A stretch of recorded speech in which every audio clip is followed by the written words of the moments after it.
Today we're looking at revenge and hostility. Sounds like something from a Desperate Housewives show or something, or EastEnders. Revenge and hostility. We're in Matthew 5, 38 to 42. Let's just read it out. You have heard that it was said, an eye for an eye and a tooth for a tooth. But I say to you, do not resist an evil person.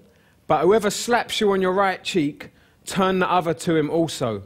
If anyone wants to sue you and take your shirt, let him have your coat also.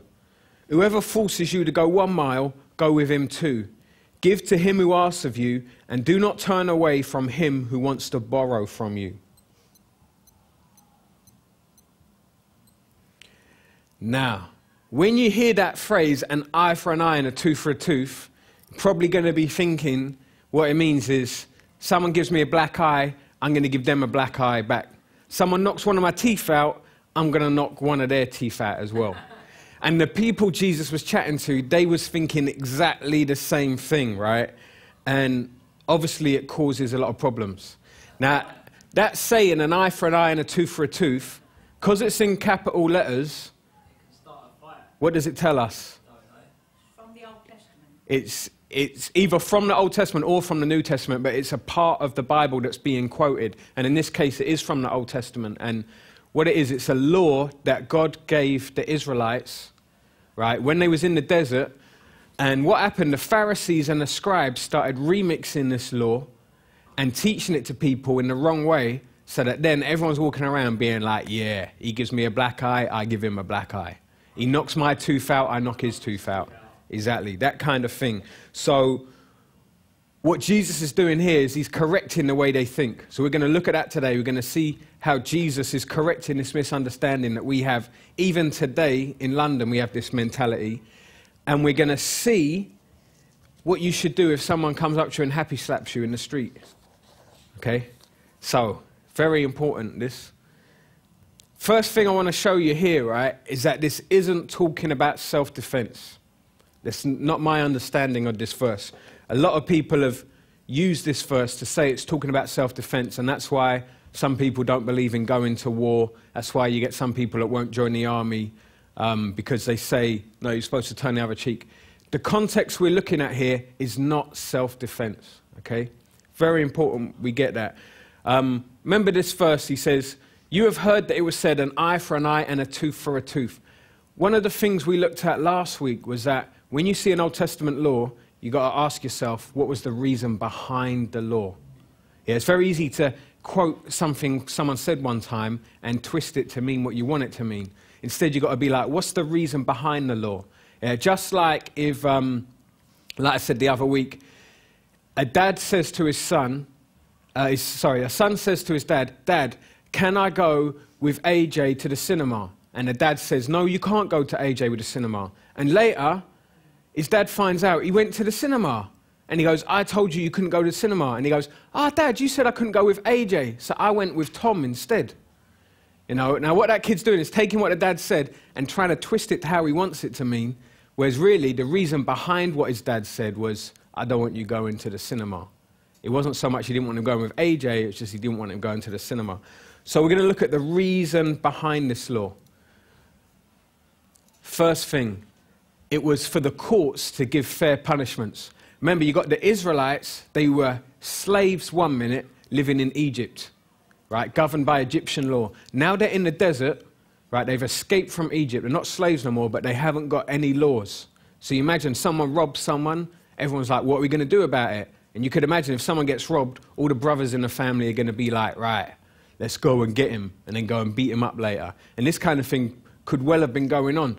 So God gave them a law so that the courts could give fair punishments. And that's important because the eye for eye, tooth for tooth was for the courts to do. It wasn't for every normal person to do. It's for the courts. So what it means is if I get beaten up and I lose the sight of my eye, then when it goes to court, the court turns around and says, you took his sight, so we need from you the equivalent of his sight. And what we find in history often happened was people would then give money for the equivalent of what they thought the eye was worth, as opposed to actually poking someone else's eye out. So it's for the courts to do it, right? Now, the other thing is, it was to prevent revenge attacks. If you can imagine, if there's no legal system to deal with these things, then people are going to be like, right, you beat up my brother, I'm going to go and beat you up. So God gave them this law to prevent revenge attacks. So the whole study we're going to be looking at today, we've got to bear in mind this context. The reason for the law was to give fair punishments and to prevent revenge. Not to encourage it, but to prevent it. Now, speaking of revenge, the Old Testament teaches against revenge, okay? Leviticus 19:18. Do not seek revenge or bear a grudge against one of your people, but love your neighbor as yourself. I am the Lord. Then Proverbs 20, verse 22. Do not say, I will pay back evil. Wait for the Lord so that he may vindicate you. And another proverb, 24:29. Do not say, I will do to him just as he has done to me. I will pay him back according to what he has done. So the Old Testament clearly taught you shouldn't go and say, he's done this to me, therefore I'm going to go and do that to him. But what the Pharisees and scribes appeared to have done was got that one bit of scripture where it says an eye for eye, tooth for a tooth, and then remixed it around to say to people, look, if someone does you wrong, get them back. Someone disses you, you diss them back. Someone murks you, murk them. Someone steals from you, steal from them. They rob your brother, you go rob his brother. All this kind of thing. This is the way people were thinking, and that's London today, isn't it? I mean, we all grow up with this, and it's so ingrained in our heads, it's hard to get out of this mentality. So, let's see how Jesus says things really should roll.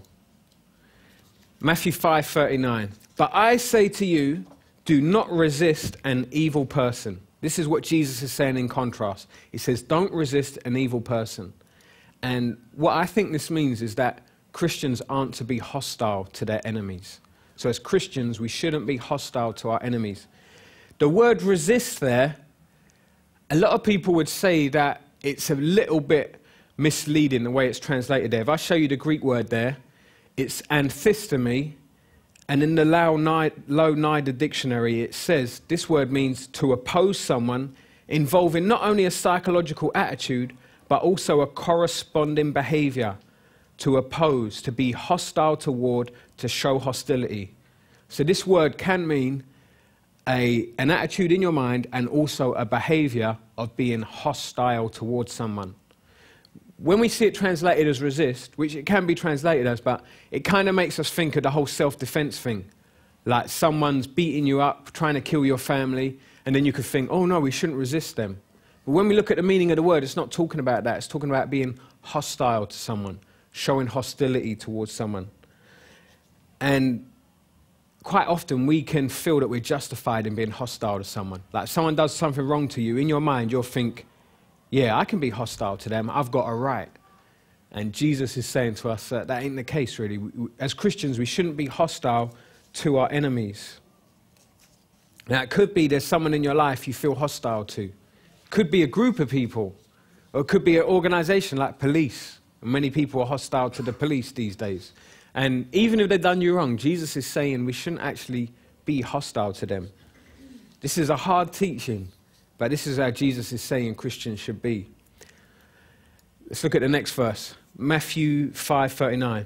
But whoever slaps you on the right cheek, turn the other to him also.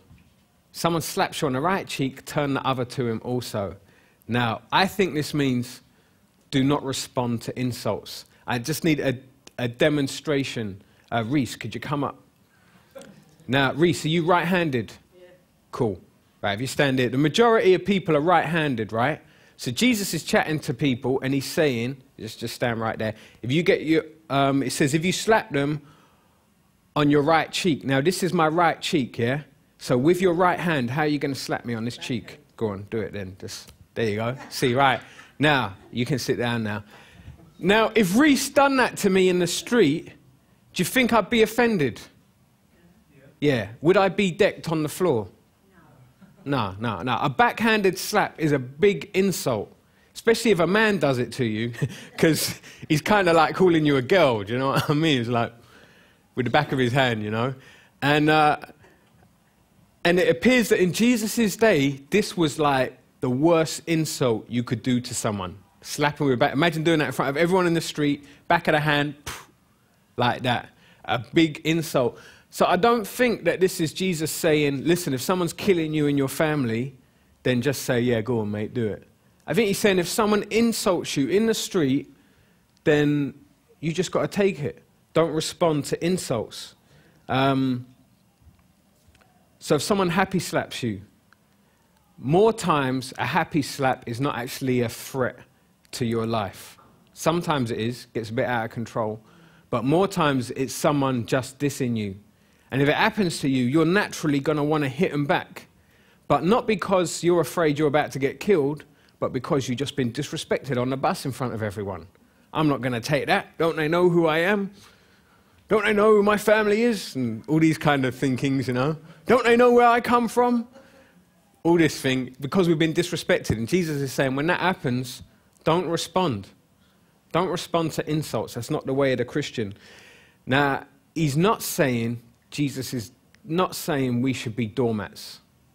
Okay, he's not saying be doormat. I'll give you an example. This is John himself. He got, in the Gospel of John, Jesus got slapped, right? John 18, 22 to 23. This is Jesus in the high priest's house, right, being questioned. When he had said this, one of the officers standing nearby struck Jesus, saying, "Is that the way you answer the high priest?" Jesus answered him, "If I've spoken wrongly, testify of the wrong. But if rightly, why do you strike me?" Now notice here, Jesus is actually standing up for what is right and true here. He's saying, hey, it wasn't right for you to strike me. Why did you strike me? But Jesus isn't striking him back, and he's not saying, your mum's so poor I saw her kicking a can and she said she was moving house. It's not that kind of thing, right? Jesus is just, he's within his rights to say this. He said, hey, look, that's wrong. Why did you do that? That's wrong. So what Jesus is saying, we don't get down on people's level. They insult us, you don't insult them back. But it doesn't mean we act like a doormat. Okay, so it doesn't mean walk around continually like this, like, does anyone want to hit me? Go on. It doesn't mean that. So it's very important we understand the whole context of this teaching is revenge. Jesus is teaching against the concept of revenge. Someone disses me, I'm going to diss them. If we don't get the context, we're going to make loads of wrong applications about this. And that's why now there's people, poor guy who's on the news who's been a hostage for 100 years, 100 days. That would be something. For 100 days. Now, that poor guy, he's part of an organization that they're a Christian organization and they believe their mission is to cause peace by getting in the way. And I think it's a misunderstanding of this verse. And they went to Iraq deliberately to get in the way to try and cause peace. And it's tragic now that, you know, they're being held hostage like that. But there's some people's thinking it's like, no, we've got to be pacifists and everything. And it's not the right context of this verse. Now, in a dangerous situation, under British law, you are allowed to defend yourself. Okay? You are allowed to do that. You're allowed to use the minimum force necessary. Okay? Minimum force means you don't get a gun and shoot someone. Minimum force means you do whatever you can do to get away from them.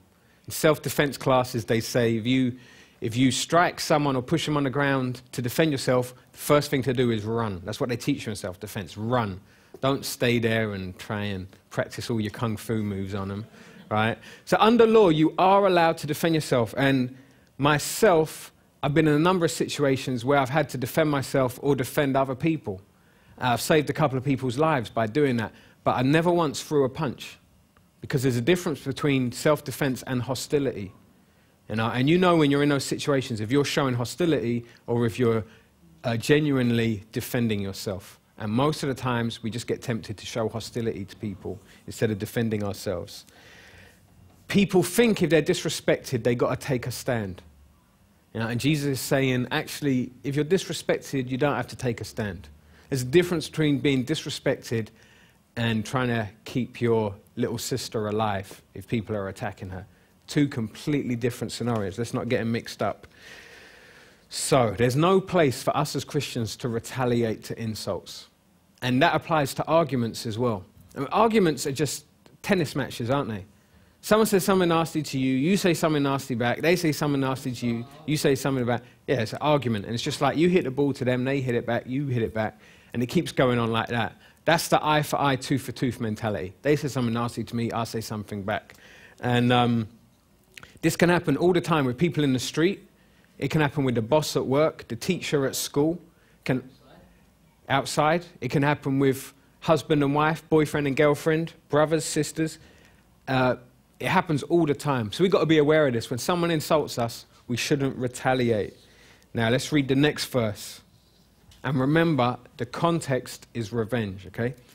Matthew 5:40. If anyone wants to sue you and take your shirt, let him have your coat also. Okay, what's the context? Okay. The context of what he's teaching here. Revenge. The context is revenge, okay? Now he's saying here, do the opposite to revenge. Or do the opposite to hostility. That's what I see Jesus teaching us here, okay? If you have an eye for eye mentality, then if someone sues you, you're going to want to get back what's yours straight away. It might even mean robbing them. You know, it might be like they sue you and then you're like, right, afterwards I'm going to rob them. Or you get people that they go to court and someone testifies against them and then later they come around their house, you know, and they want to beat them up. It's the eye for eye mentality. Now Jesus is saying instead we should do the opposite. If someone sues you, instead of thinking I'm going to take back what's mine, give them more. Do the opposite to hostility. And the reason why this teaching is so important, right? I'll tell you what, we'll do some questions at the end, if that's all right.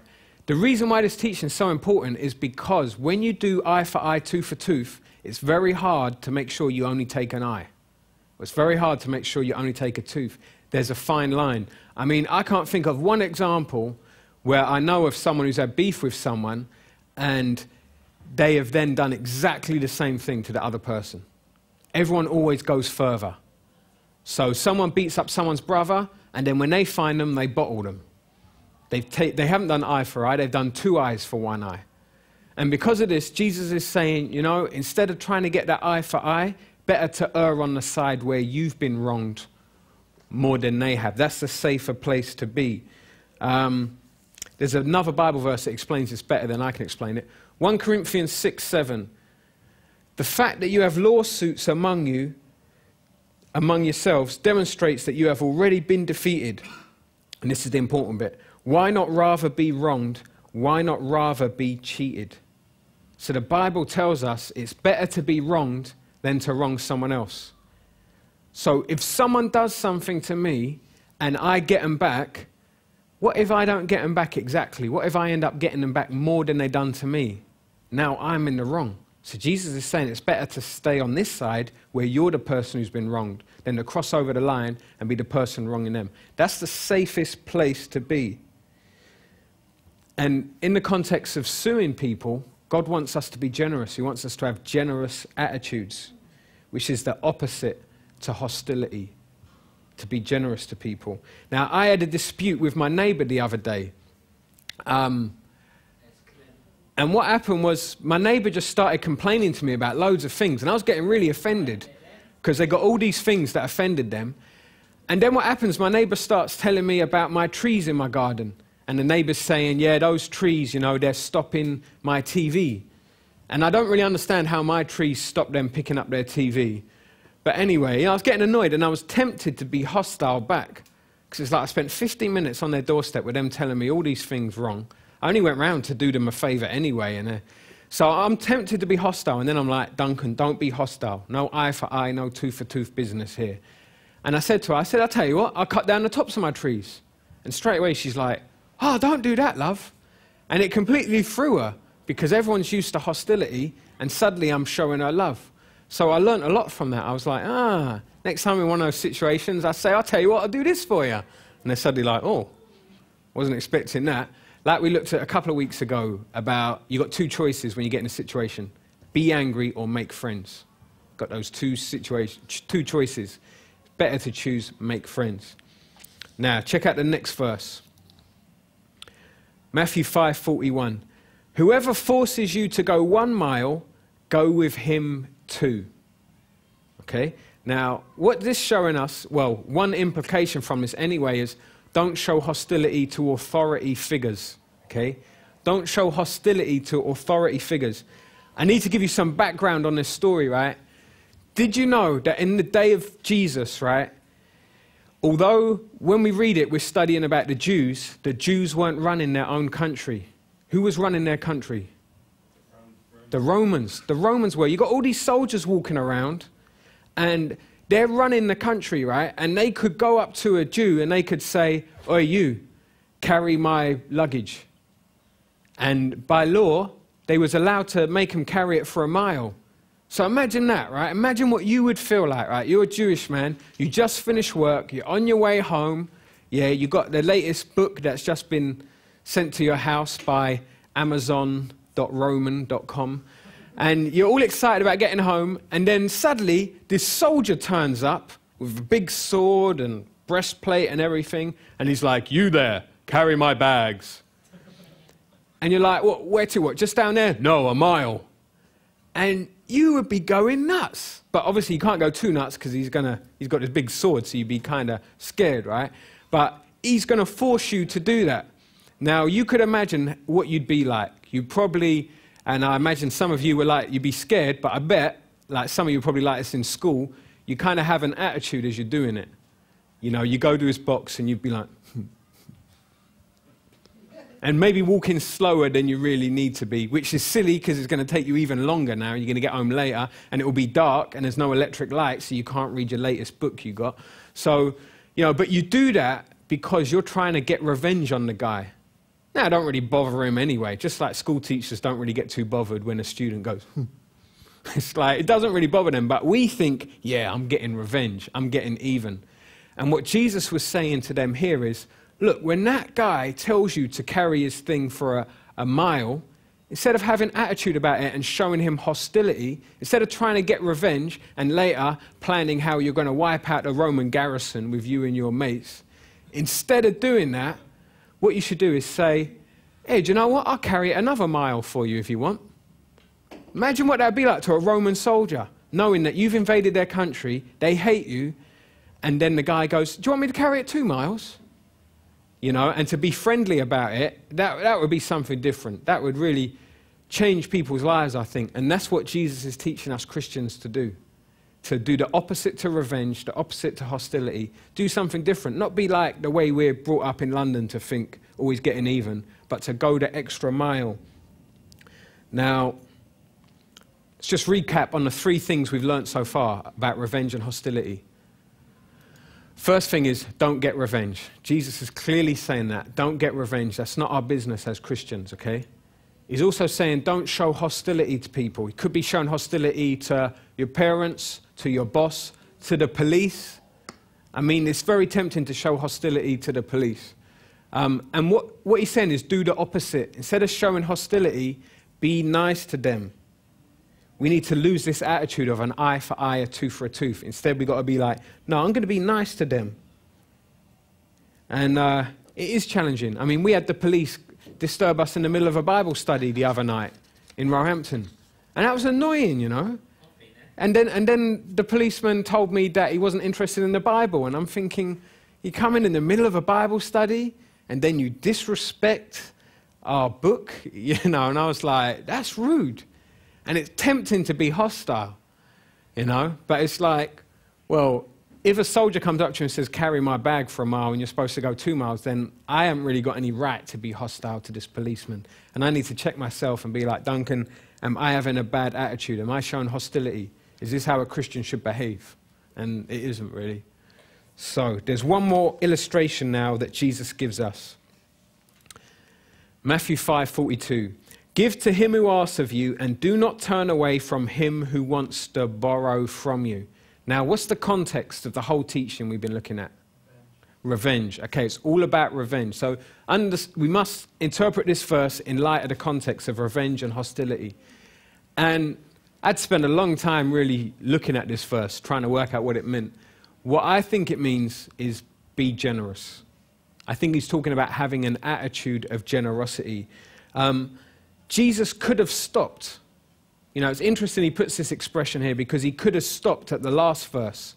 He's already told us that we shouldn't get revenge. He's shown us we shouldn't show hostility to people, and he's shown us we should do the opposite. And suddenly he puts this one in about money, and you think, Jesus, why did you put that in there? Why didn't you just stop? You know, I was kind of comfortable with where you was going, and now you're talking about money. And I think that what it is Jesus is showing us that if in our minds we're always thinking eye for eye, tooth for tooth, it's going to affect other areas of our life. It's going to end up affecting your money. So when someone says, hey, can I have something? You're going to think, why should I give it to them? What have they ever done for me? And that is the eye for eye, tooth for tooth mentality. Why should I help them unless they do exactly the same for me?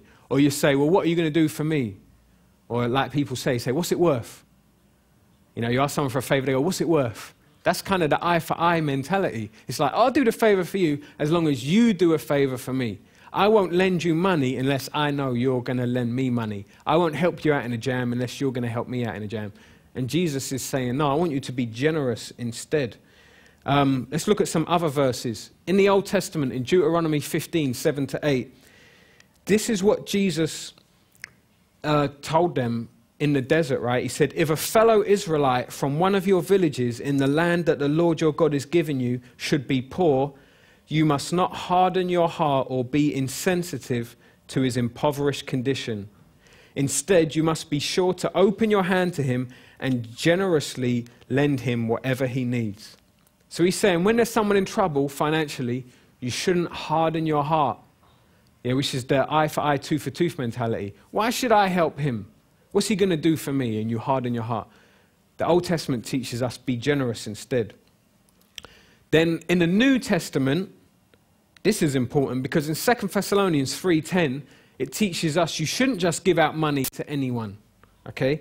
It says, for even when we were with you, this is Paul speaking, we used to give you this order. If anyone is not willing to work, then he is not to eat either. So here I see, well, the Bible isn't teaching me just give out money without thinking about it. He's saying if someone isn't working, then you shouldn't give them money. What that means is if someone in the church is saying, hey, I haven't got any money, can you help me out? You say, well, are you working? If they're not working, you'd be like, well, mate, get a job. Get a job. Now, if there's other circumstances, like you get widows who are struggling, then there's a need to give them money in certain circumstances. But the Bible teaches if people ain't working, they shouldn't be sponging off the church. So it's important to balance these scriptures out with one another. Now, there's another one, 1 Timothy 5:8. But if anyone does not provide for his own, and especially for those of his household, he has denied the faith and is worse than an unbeliever. What that teaches me is I have a responsibility to support my wife and my daughter. And what that means is if someone comes up to me and demands, Duncan, you need to give me money, you're a Christian, you need to help me. If I know that by giving them money I cannot provide for my wife and daughter and give them food on the table, then it's wrong for me to give them money. Okay, so it's important that we balance all the different scriptures in the Bible with money together. Put them together, and then we see that what Jesus is teaching us is to be generous. He's not saying just give money to anyone. He's saying you need to have that generous attitude to give to people. And check it out. It says, give to him who asks of you. What does it say you should give them? It doesn't say what you should give them. It doesn't say give them exactly what they ask for you. It just says give. Right? So if a homeless guy says to me, hey mate, you got any money? I don't necessarily have to give him money, but I should give to him. It also says, do not turn away from him who wants to borrow from you. It doesn't say, give to everyone who wants to borrow from you. If someone comes up to me and says, Duncan, can I borrow your decks? Which I get asked time and time again in Roehampton. You know, my £1,000 set of decks and mixer. And say, Duncan, can I borrow it? Can I borrow it? Even people I don't know, like, oh yeah, you got the decks, can I borrow them? It's like, I don't have to borrow them. People will quote this verse at you and say, you're a Christian, you're supposed to lend it to me. But what I'm not supposed to do is turn away from them. I'm not supposed to have that hard heart attitude where I'm not generous. So, check this verse out. Hebrews 13:2. Hebrews 13, verse 2. Do not neglect to show hospitality to strangers, for by this some have entertained angels without knowing it. It's talking about complete strangers, and it's saying, show them hospitality. Now, London's full of strangers, and you get strangers come up to you and ask you for money. You know, that one where someone suddenly tells you a story of why their sister is sick and they've got to get to hospital, and so can they have cab fare? You know, and the same guy maybe said the same thing to you the night before, and the night before. And you don't necessarily have to give them money. The Bible doesn't teach you to be a mug, but you shouldn't turn away from them. And too often, I know we have the attitude, I know I have it, where you're just like, beggar, I'm not going to talk to them. And the Bible says, don't turn away from them, don't reject them. Okay, need to have an attitude of giving to them. Show them hospitality. Here's a really good example. Acts 3, verse 6. Do you know the story of Peter healing the lame man? There's a man who hasn't been able to walk, and he's begging for money outside the temple. He asked for money, and it says here, but Peter said, I do not possess silver and gold, but what I have I give to you. In the name of Jesus Christ the Nazarene, walk. Well done. So Peter is applying this verse. By the way, the guy then walks. So Peter's praying for him to be healed. Peter is not giving him money, is he? He's giving him way more than that, exactly. So this just goes to show, sometimes we don't have money to give a homeless person. Sometimes I know some people that if I give them money, I know what the money's going to, and I don't want to support that. But I can still show them love. I can still say, oh, do you want me to buy you a sandwich? Or do you want to chat? Or do you want me to pray for you? We can still do things like that. So what Jesus is teaching here is the attitude of generosity as opposed to the attitude of hostility and revenge, where you think, well, what have you ever done for me? You're a homeless person. What have you ever done for me? I'm not going to give you nothing. Jesus is saying that ain't the right attitude. Or people say, oh, these foreigners that come and take all our benefits and our taxes are paying for that. That's not the Christian attitude. No, it's not a Christian attitude to not like people that might be living off some money that you're giving to the government. It's not the Christian attitude. That's hostility. Now, if a friend asks you for something and you can't afford to give them something, then, you know, the point is just show them generosity anyway. Be kind to them. Don't be rude to them. If you've got people come around your house, be kind to them. You know, don't start thinking, you know what, people come around my house a lot and it's costing me a lot on electricity, blah, blah, blah. Don't think that way, because that is eye for eye, tooth for tooth. That's like, well, hang on a minute, I've just bought this chicken and they're eating it. Wonder what they can do for me.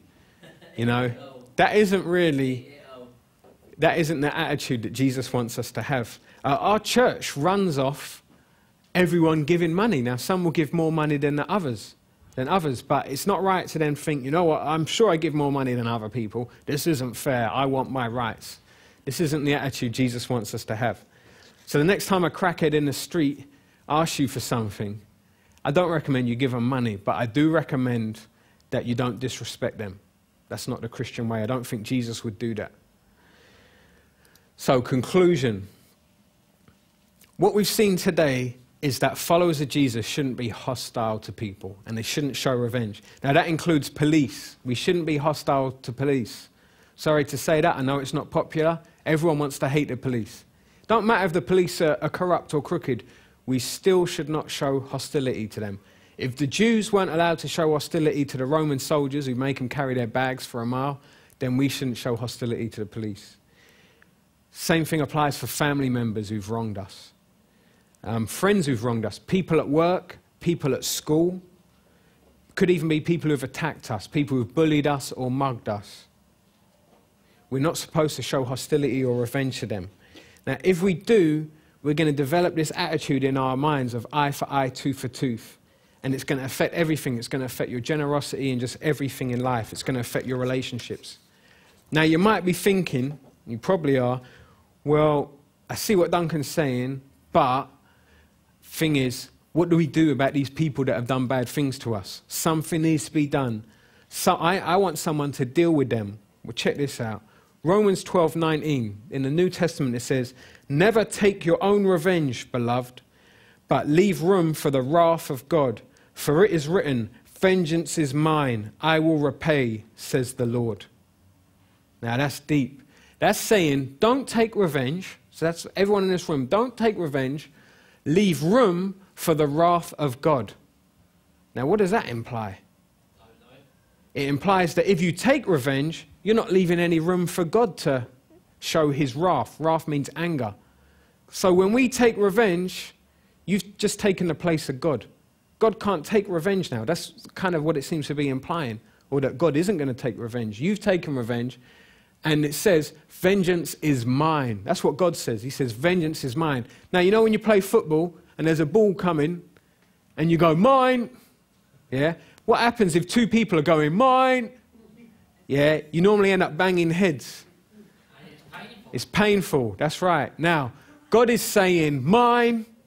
Yeah, whatever situation you're in where you want revenge, God's saying, mine. Hey, I'm going to sort out that revenge. That's mine. And when we go, actually, God, it's mine. It's like we're tussling with God. Like, God, it's mine, all right? I'm going to do it. And we want to get the ball. Now, you know what? I do not want to get the ball and have revenge on my enemies when I know that God can do it. Who's going to do a better job of revenge out of me and God? God's definitely going to do a better job. So I'm going to let God do that. So that next time someone's wronged me and I want revenge, I need to remind myself, God right now is saying, vengeance is mine. He's saying mine. And when I try and take revenge, I'm not leaving room for God's wrath. I don't understand the complete theology of it, how it works. I don't know if it is the case that God isn't able to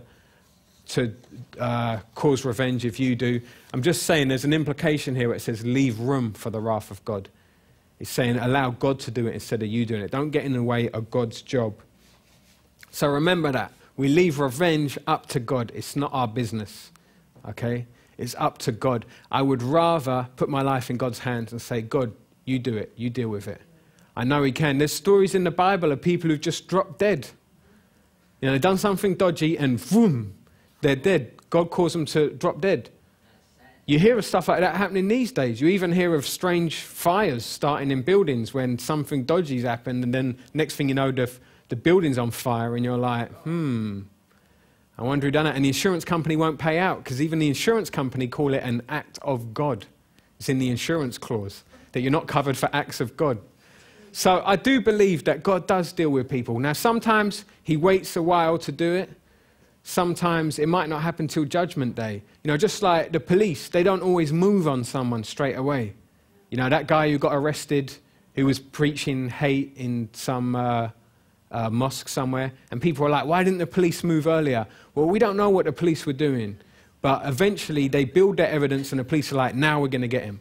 Now, we don't know exactly how God operates, but he says, vengeance is mine. Let me deal with that person that's been treating you the wrong way. I'm going to deal with them. So let's make every effort this week to not show hostility to people, to not try and get revenge, to spend time praying and saying, God, this is hurting me, but I'm going to let you do the revenge. I'm going to make room for you. Help me to forgive this person and show them love and do the opposite to revenge.